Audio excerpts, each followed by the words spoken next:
देखिए क्वेश्चन ये है कि अगर मान लो कि दो मासेस दिए M1 M2 और उनके पोजीशन वेक्टर्स दिए R1 R2, तो position vector of centre of mass बताना है।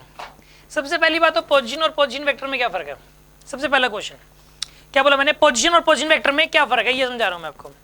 देखो पोजीशन बताने का मतलब है कोऑर्डिनेट्स बताना, जैसे 2, 3, 4 बता दिया आपने, दैट इज अ पोजीशन। अगर मैं आपसे पूछूंगी इस बॉडी की पोजीशन बताओ तो आप समझ जाना कि कोऑर्डिनेट्स बताने हैं, मतलब हो सकते हैं वो कोऑर्डिनेट्स हो -2, 4, -6 ऐसे भी हो, मतलब कुछ भी हो सकता है। कोऑर्डिनेट्स मतलब जो है बताना मतलब पोजीशन बताना। अगर किसी भी ऑब्जेक्ट की हमें पोजीशन पता है 2, 3, 5 ये पोजीशन पता है उसकी, तो उसका पोजीशन वेक्टर का मतलब है कि अगर इस पोजीशन को ओरिजिन से मिला दें, जैसे मान लो कि एक ऑब्जेक्ट है, ये एक्स एक्सिस है, ये वाई एक्सिस है, और एक ऑब्जेक्ट के जो कोऑर्डिनेट्स हैं वो है 2, 3, 5, ठीक है, ये इस ऑब्जेक्ट की पोजीशन है।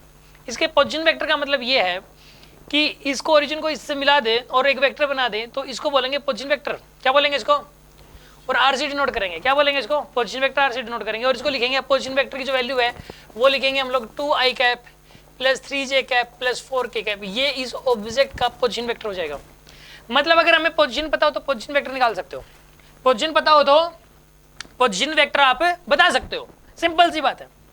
अब इसने ये बोला है कि देखो अगर मान लो एक ऑब्जेक्ट है, ठीक है ना, इस ऑब्जेक्ट का पोजीशन वेक्टर R1 है, पोजीशन वेक्टर क्या है इसका R1, और एक दूसरा ऑब्जेक्ट है इसका मास M1, मास कितना है इसका M1, और एक दूसरा ऑब्जेक्ट है इसका मास M2 है और इसका पोजीशन वेक्टर R2 है।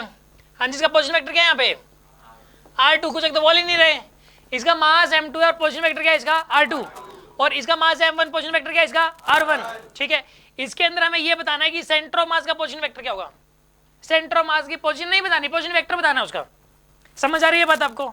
तो इसका सेंटर ऑफ मास का जो पोजीशन वेक्टर है उसको निकालने का तरीका होगा, उसके लिए फॉर्मूला होता है, वो फॉर्मूला आपको याद करना पड़ता है। उसके लिए फॉर्मूला होता है m1 vector r1 plus m2 vector r2 divided by total mass, ये वाला फॉर्मूला होता है, ठीक है ना।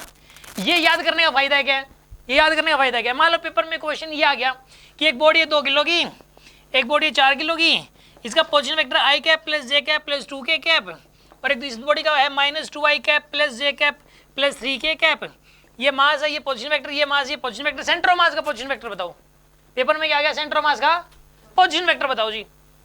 अब बच्चा क्या कंफ्यूज हो जाता है, लेकिन जिसको ये वाला फॉर्मूला माइंड में सेट है वो तुरंत कर देगा इसको सेट। कैसे, position of centre of mass, basic point था, ये लो मास 2 into this 2 into I cap plus j cap plus 2k cap plus 4 into -2i cap plus j cap plus 3k cap upon total mass. Total mass कितना जाएगा 6, solve कर लो answer आ जाएगा।